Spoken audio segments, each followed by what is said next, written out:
I am Dr. Gnanaraj. We are here at the Maulana Azad Medical College to show you how to set up the RAIS device that we use for gas insufflationless laparoscopic surgeries. We have a first year medical student, Mr. Akshat, who is going to do it. He has never seen a laparoscopic surgery before, nor this device earlier. So, if he is able to assemble it without much problem, whoever watching should be able to do so comfortably. So, there is a portion which fixes to the operating table. Then we have the rest of the setup, and this is the ring which lifts the abdominal wall. So, what we do in gasless laparoscopy surgery is that this ring is passed into the abdomen and the abdominal wall is lifted up, and then the various adjustments are possible, which I will show you later. This allows the laparoscopy under spinal anesthesia, has a physiological advantages, and it's a very low cost system which is possible in rural areas. So, the first step is to fix this to the ring. The operating tables in rural hospitals vary quite a bit. So, we have these adjustments like a V-shaped cut and the possibility of changing the length so that it attaches to the table. Can you connect this to the table, please? Push it in, screw it in tightly.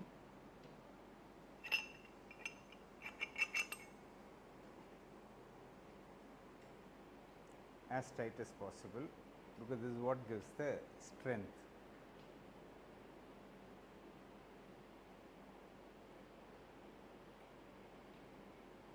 This is placed at a different position depending on what surgery you are doing. For example, if you are doing a cholecystectomy, put it here. For pelvic surgery, you can put it there. Once he has fixed it tightly, then the next step is this part goes under the bed, and very often when you lift the abdomen, there is a force and there is a possibility of the whole system bending. So, to prevent that, we put it. So, then this has to go underneath and this portion has to come above it. Can I do that? Okay. And then this goes down, and after it from below you have to fix it like this.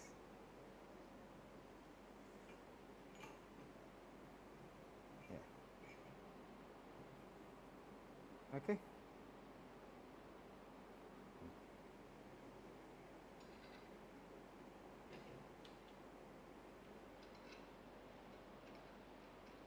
Can rotate it.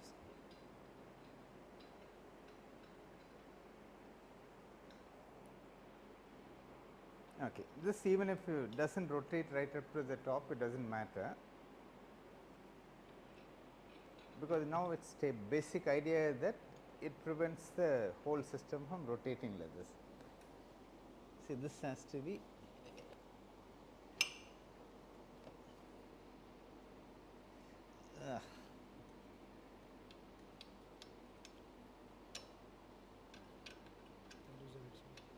loosen it, and see, unless it is kept correctly in the thread, it does not rotate. Usually you have to keep it like this.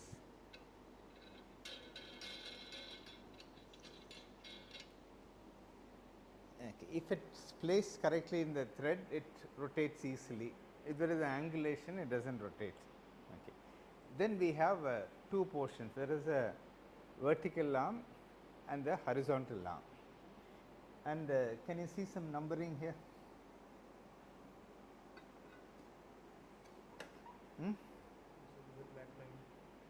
Yeah, that's a black line. So, you have this is the second, this thing is the back line, and also there is a notch like this. Okay. So, you need to place like this and make sure that it goes inside the notch. That notch prevents it from rotating. Okay. Okay. So, then this is part of the vertical portion which is complete.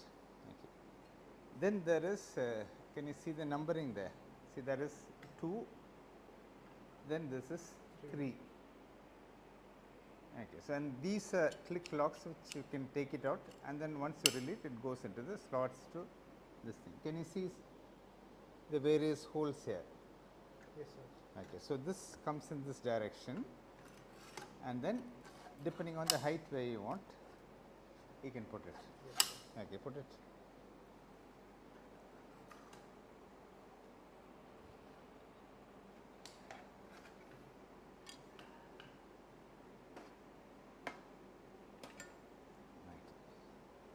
And what is that number? It was 3, sir. Okay, you can put it further down so that this height varies upon the size of the patient. Okay, so then it comes the horizontal arm. Okay, so then how would you put the horizontal arm?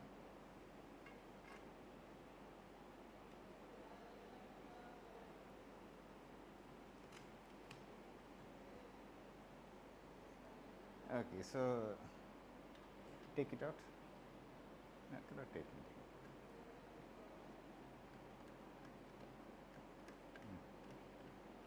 Take it out.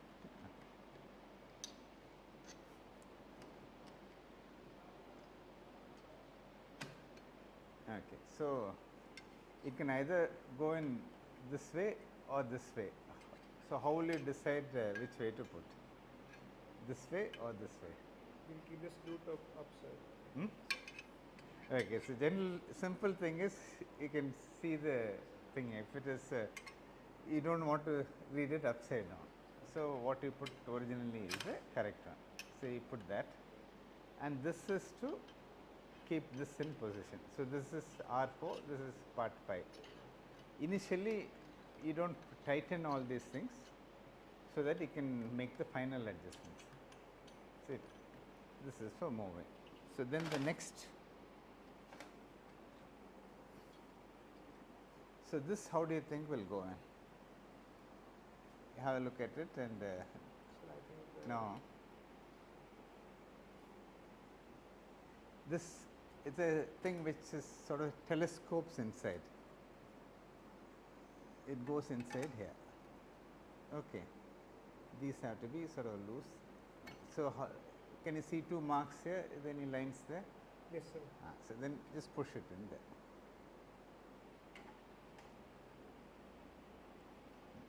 Push it in nicely. Okay. This we are done so that the length can be varied. If it's a broad table and you need more length, you can pull it out. If it's a short one, you can do it. So you have got the vertical portion, you got the horizontal portion. Then you need a portion which connects the lift to the abdominal wall. Can you just answer this? Don't unroll this. Okay, so then this is the portion which will attach here, and this is used for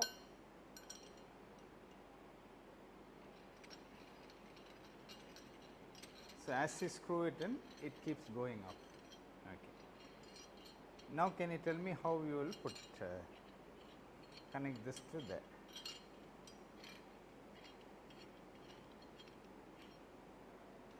So I think we'll put it on the top. Yeah, very good.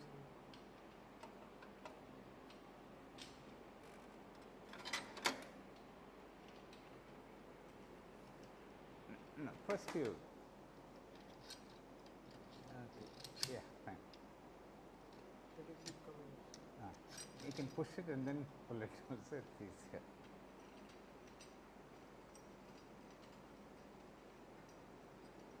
Okay, you can leave it here.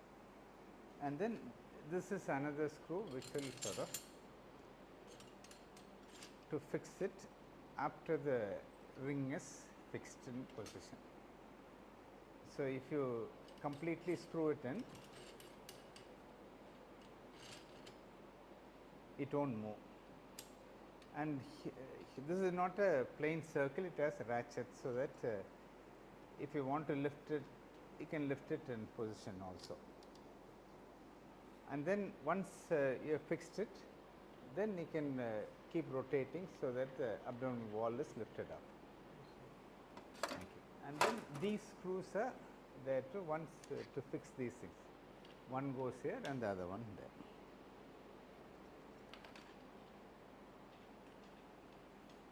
Once you come to the desired position,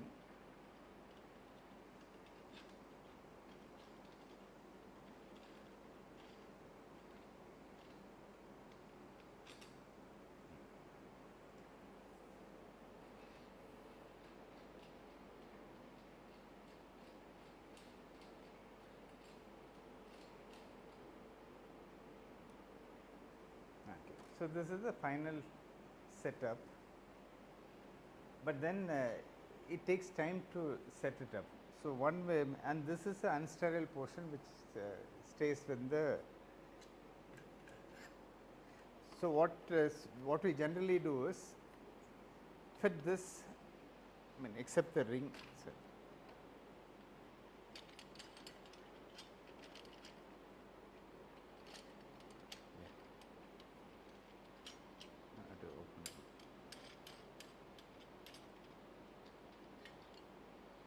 So what we do is all these sterile portions which come autoclave.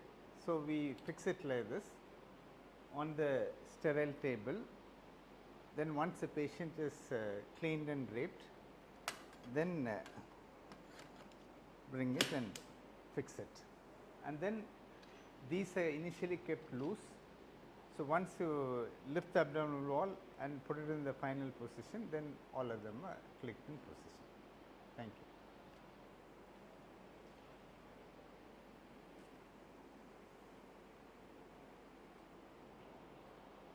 Okay. So now you think you guys will do it alone? Okay, now you do it alone. No